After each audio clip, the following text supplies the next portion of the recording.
continuing to make progress on critical global issues. International conferences. Abe realizes President Trump Formal wants talks. more jobs in the U.S. A handshake. Or a signature.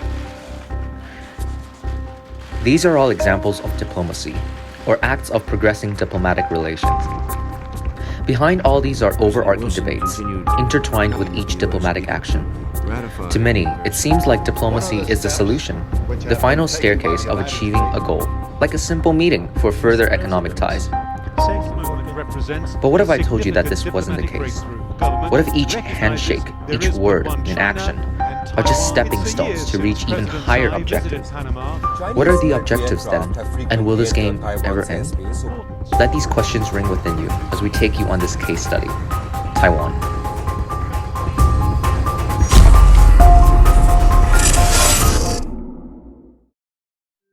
Debate and diplomacy. Before we begin, we must first understand what these words mean. Debate are formal or informal meetings where people argue opposing sides. This is seen everywhere in history and the world today. For instance, the debate of whether the UK should leave or not leave the EU, the debates between socialism and capitalism, or whether COVID-19 vaccination policies should be made mandatory. Diplomacy happens when people or nations negotiate and compromise to find a non-violent solution to a perceived problem. For instance, the 1884 Berlin Conference that was held between the Western countries in discussing the partitioning of Africa. And of course, Taiwan's official and unofficial diplomatic relations with multiple countries. Think of this as a game of chess. Each move symbolizes a diplomatic relation that will have a significant impact on the debate. Dozens of moves have already been pre-calculated, with each ultimately bringing the player a step closer to their agendas. To start, let's first explain the distinction between Type 1 and 2 diplomacy. Type 1 diplomacy is official governmental diplomacy inside governmental channels. Type 2, on the other hand, is called back-channel diplomacy, an unofficial, non-structured interaction.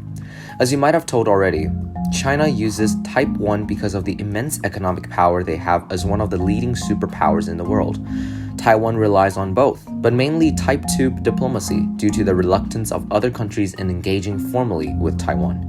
However, this action of relying on both types of diplomacy creates a deep crevice between China and Taiwan. How did we even get here? To keep it simple, there were two waves.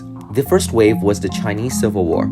When the KMT lost and fled to Taiwan in 1949, countries around the world started to realize the power of the CCP, the now PRC. In the early 1950s, more than 50 countries denounced their relationship with Taipei and switched to Beijing. The second wave was Resolution 2758. In July of 1971, Albania and 16 other countries submitted an agenda item to the UN on the restoration of the lawful rights of the PRC in the UN. The countries argued that the PRC was an integral part of the world and that it should not be excluded from major decisions on the global stage. The item that they proposed would eventually become what we know as Resolution 2758, which called to restore all its rights to the PRC and to recognize the representatives of its government as the only legitimate representatives of China to the UN, and to expel forthwith the representatives of Chiang Kai-shek from the place which they unlawfully occupy at the UN and in all the organizations related to it. 76 countries voted for this resolution, 35 against it, and Taiwan's fate was sealed that day. Taiwan has made 112 diplomatic missions. It has 17 official diplomatic relations and unofficial diplomatic relations with 57 other countries, and one of them is Japan. Japan has long been a close ally with Taiwan, dating back to the end of World War II. In fact, it was one of the few countries at the time that maintained its stance on Taiwan's autonomy. However, China will not engage in diplomatic relations with Japan if they kept up this stance.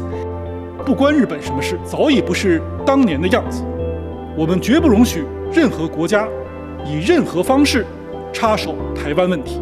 This caused Japan to adopt the One China policy in 1972, creating a trilateral relationship between Taiwan, China, and Japan. This policy severely limits what Japan can do with Taiwan. But really, did it?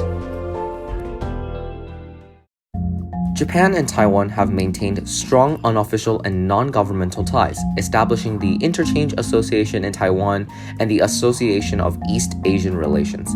Upon this establishment, China and Japan signed a joint declaration, which among other things stated that Tokyo would remain in line with the PRC regarding the One China policy and keep political ties with Taiwan on an unofficial level, which again limited Japan's ability to conduct any formal relations.